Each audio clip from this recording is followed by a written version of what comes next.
It is 1979. 16 men climb out of a van in front of what used to be a monastery. They're in their late 70s, early 80s, and aren't really sure what the hell is happening. They are told to carry their luggage inside, but when they complain about the weight, instead of someone rushing to help them, they are told to just make a plan, that they can always unpack it and carry things in separately, one shirt at a time, if it's too heavy. Eventually, they make their way inside, and there, something strange is waiting for them. They notice the magazines on the coffee table are from 1959. The radio is playing news from 1959. And on the television, of course, black and white, Ed Sullivan flickers. Also, the mirrors have been removed. A Harvard psychologist named Ellen Langer is about to ask these men to do something that her entire field would have considered slightly absurd. She isn't asking them to remember 1959. For the next week, she is asking them to live it.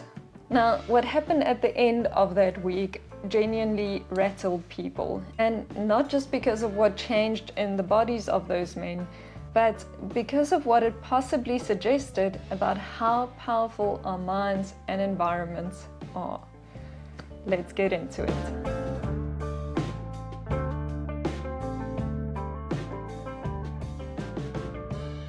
Ellen Langer is a psychologist at Harvard.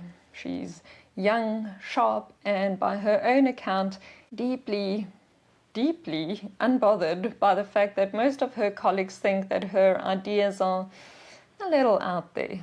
Now, Langer has been sitting with a question. She'd noticed something about the way we think about aging, about the way we think about a lot of things, actually. We accept certain conditions as fixed, inevitable, just the way it is. We don't question them because they don't feel like beliefs, they actually feel like facts. And aging is maybe the most obvious example of that. I mean, you get old, your body deteriorates, that's just biology, right? That's just what happens. But Langer has this nagging feeling. What if the story we carry about what aging means, what it looks like, how it feels, what it allows, what if that story is doing more to our bodies than we realize? Now, she wants to test it in the most direct, unambiguous way she can think of. So she designs an experiment. She finds 16 men in their late 70s and early 80s. She divides them into two groups, and she converts an old monastery in New Hampshire into a fully functioning time capsule. And when I say time capsule, I mean it. Her team goes into that monastery and they gut it. They pull out anything that references the present year, 1979. And instead, they bring in Life magazines from 1959, Sports Illustrated from 1959, old copies of Exodus and Goodbye Columbus. Those were the books everyone was reading that year. They set up a black and white TV showing the Ed Sullivan Show. Now, that was a live weekly variety show that was basically, from my research, the Jimmy Fallon Show on steroids. So, just to give you context, this was the show where Elvis Presley performed for the first time on national television and where the actual Beatles made their American debut. So, basically, if it happened on Ed Sullivan, it mattered. Also, the radio played soft ballads from that era. And there are no mirrors anywhere. None at all. So the first group is asked to spend a week at the monastery just reminiscing about 1959. So thinking about it, talking about it, living in the memory of it. The second group, the experimental group, is given a different instruction entirely. Don't reminisce, don't talk about 1959 as the past, live it as if it is 1959. Speak in present tense, discuss current events, the ones that were current then, like the space race, the new Chevrolet, or the Baltimore Colts winning the championship. Don't discuss it as history, discuss it as news, as things happening right now. Essentially, behave as you would have behaved when you were 20 years younger. Not perform it, inhabit it. I think I've said it about 50 times now, so it should be clear. Now, as we can imagine, on day one, the conversations are a little stilted, a bit self-conscious. These are men in their late 70s being asked to pretend it's 2 decades earlier. So I think I can imagine it feels like a bit of a game at first, like they have to act. But fortunately, the environment is total. There's nowhere to look that breaks the illusion. No mirror reflecting an old face back at them. No newspaper reminding them it's actually 1979. No reference point that says, you are an elderly man in the late 20th century. Every single cue in that building says it is 1959 and you are 50-something still living a strong life. Now by day 2, things start to shift. The conversations get louder, more heated. Langer records them arguing passionately and competitively about the Baltimore Colts, about communism, about whether the book Exodus is really as good as everyone says it is. All of a sudden, these aren't nostalgic men remembering their past anymore. These men are living in their present. Now, before the week began, both groups were tested on hearing, vision, memory, grip strength, joint flexibility, cognitive function, and manual dexterity, which is basically, eye-hand coordination, fine motor skills, and speed and precision of movement. And importantly, their photographs were taken as well. So essentially, Langer and her team did their due diligence and carefully documented the baseline.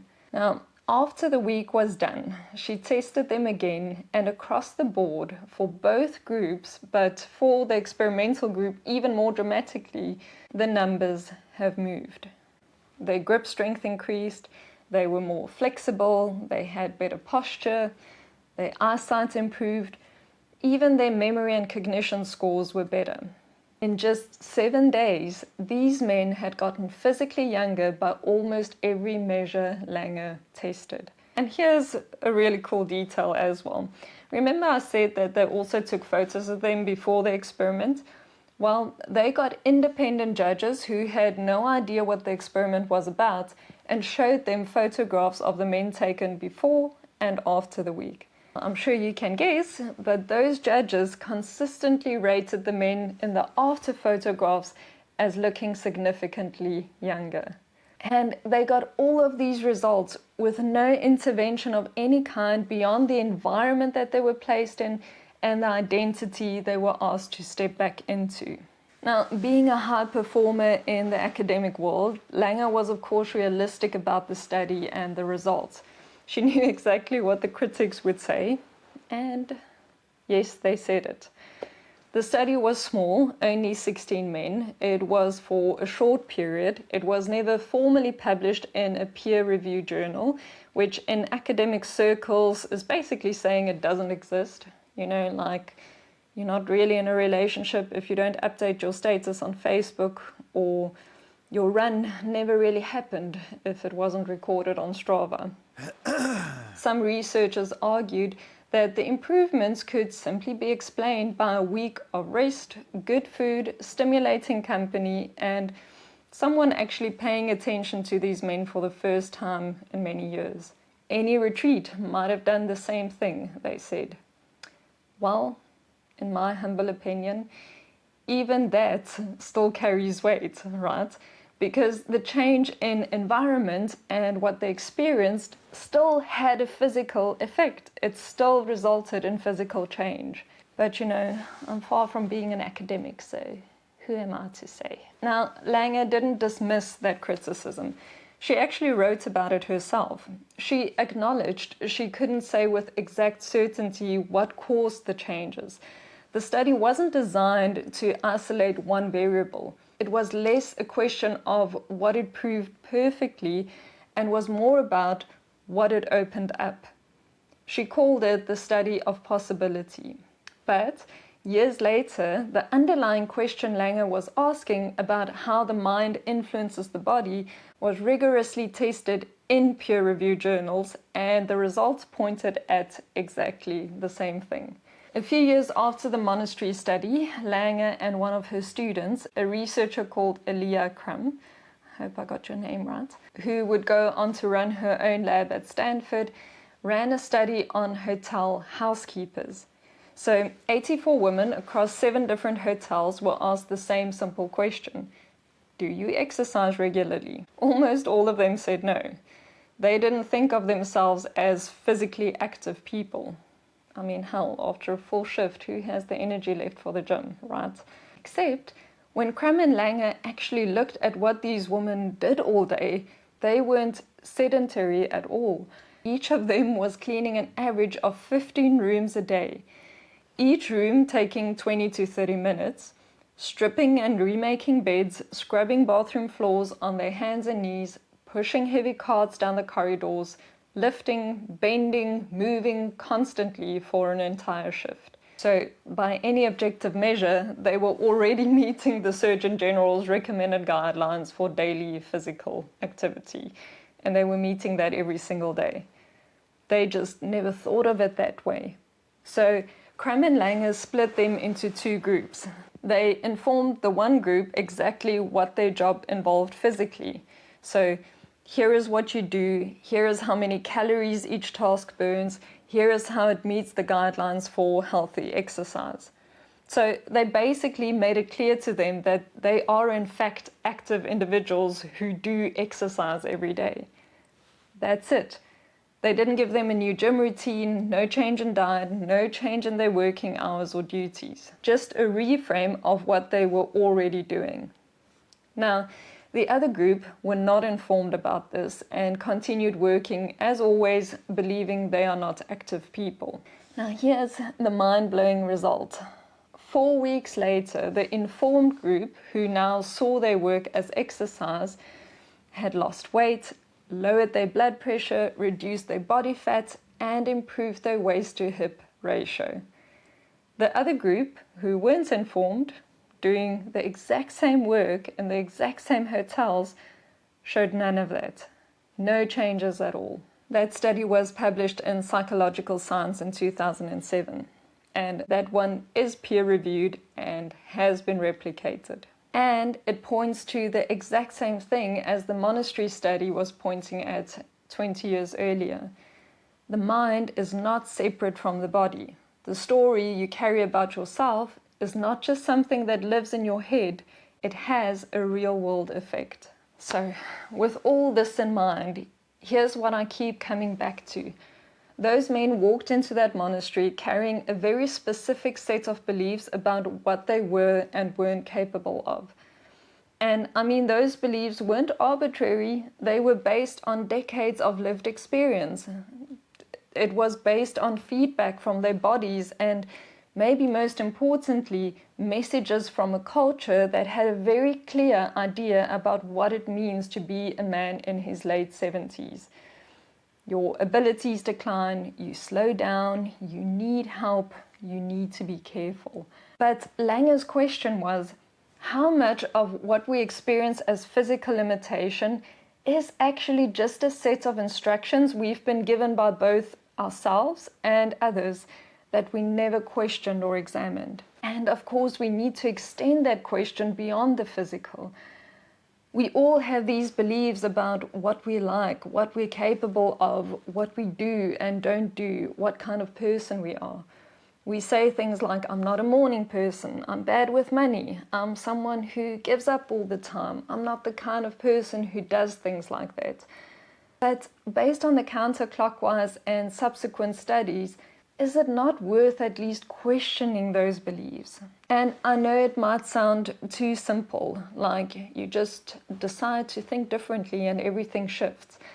But that's not what happened in New Hampshire either. Those men didn't just decide to be younger. They were placed in an environment that made a different version of themselves feel possible and real. So context did a lot of the heavy lifting. And that is actually the the more interesting question. If changing your belief is hard, what would it look like if you change your environment instead? To remove the mirrors, to stop surrounding yourself with every cue that confirms the story you're trying to move away from. Because here's what I keep coming back to. The line between fixed and changeable is almost never where we think it is. And the things we've decided are just the way we are. So the things we stopped questioning because they started to feel like reality and like facts, those are worth at least another questioning look. The story of what's possible for you isn't finished yet. Maybe it's time to conduct your own experiment. Take care of yourself. Thank you for being here. My name is Mandy, by the way. And remember to always stay powered by progress. I'll catch you again in the next one. Bye.